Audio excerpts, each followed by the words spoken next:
ஒரு சமயம் ஸ்ரீகிருஷ்ணர், அவரது சகோதரர் பலராமர், அர்ஜுனன் இம்மூவரும் ஒரு அடர்ந்த வனத்தின் வழியாகச் சென்றனர். இரவாகிவிட்டது. மூவரும் ஓரிடத்தில் தங்கிவிட்டு விடிந்ததும் செல்லலாம் என்று எண்ணினர். வனத்தில் துஷ்ட மிருகங்கள் இருக்கும் என்பதால் மூவரும் ஒரு சேரத் தூங்கக்கூடாது என்றும், ஜாமத்திற்கு ஒருவராக காவல் இருக்க வேண்டும் என்றும் முடிவு செய்தனர். அதன்படி ஸ்ரீகிருஷ்ணரும் பலராமரும் தூங்கச் செல்ல, அர்ஜுனன் காவல் இருந்தான். அப்போது திடீரென புகை மண்டலம் சூழ்ந்தது. அதிலிருந்து ஒரு பயங்கர உருவம் வெளிப்பட்டது. அகன்ற நாசியும் தூக்கிய பற்களும் முட்டை கண்களுமாக இருந்தது அவ்வுருவம். மரத்தடியில் இருவர் தூங்குவதையும் ஒருவன் காவல் இருப்பதையும் கண்ட அவ்வுருவம் தூங்கும் இருவரின் அருகில் சென்றது. அதைக் கண்ட அர்ஜுனன் கோபத்துடன் அதைத் தடுத்தான். அப்போது அவ்வுருவம் அவ்விருவரையும் தான் கொல்லப் போவதாகவும் அதற்கு அர்ஜுனன் துணை செய்ய வேண்டும் என்றும் கேட்டது. அதைக் கேட்டு கோபம் மிகக் கொண்டு அவ்வுருவத்தைத் தாக்கினான்.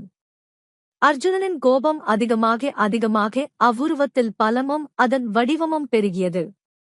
அர்ஜுனன் ஆக்ரோஷத்தோடு அதனுடன் போரிட அது பூதாகாரமாய் விளங்கியது. அர்ஜுனனை பலமாகத் தாக்கிவிட்டு மறைந்தது. 2ஆம் ஜாமம் தொடங்கவும் பலராமரை எழுப்பிவிட்டு அர்ஜுனன் தூங்கச் சென்றான். பலராமர் காவல் இருந்தார்.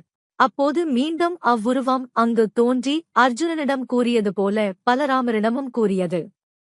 அதைக் கேட்டு கோபம் கொண்ட பலராமர் அதனுடன் சண்டையிட்டார்.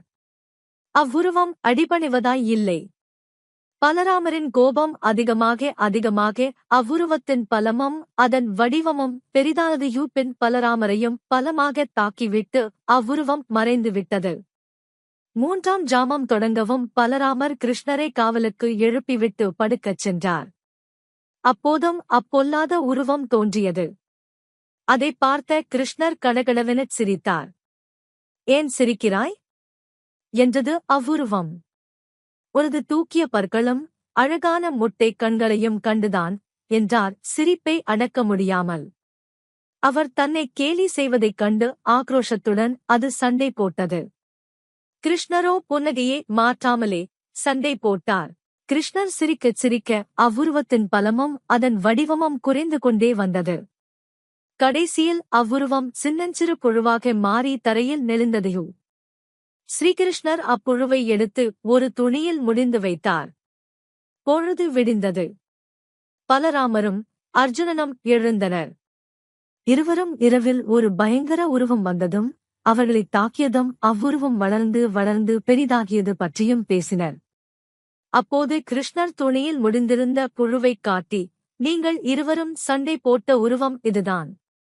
நீங்கள் அதனுடன் சண்டை போடும்போது கடுமையாக கோபப்பட்டீர்கள்.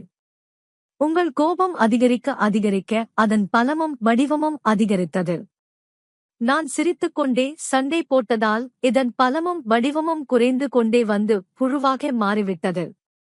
வம்பு சண்டைக்கு வருபவனை விட்டு புன்னகையோடு வெளியேறிவிட்டால் அவன் புழுவுக்கு சமமாகி விடுவான். கோபத்தைக் குறைப்பவனே ஞானி என்றார். கிருஷ்ணரின் இந்த உபதேசம் நமக்கும் பல சூழல்களிலும் பொருந்தும். பல விஷயங்களுக்கு நாம் ரியாக்ட் செய்யாமலிருந்தாலே அந்த விஷயம் பிரச்சனையாகாமல் பிசுபிசுத்து புழு போல ஒன்றுமில்லாமல் போய்விடும். முயன்றுதான் பார்ப்போமே.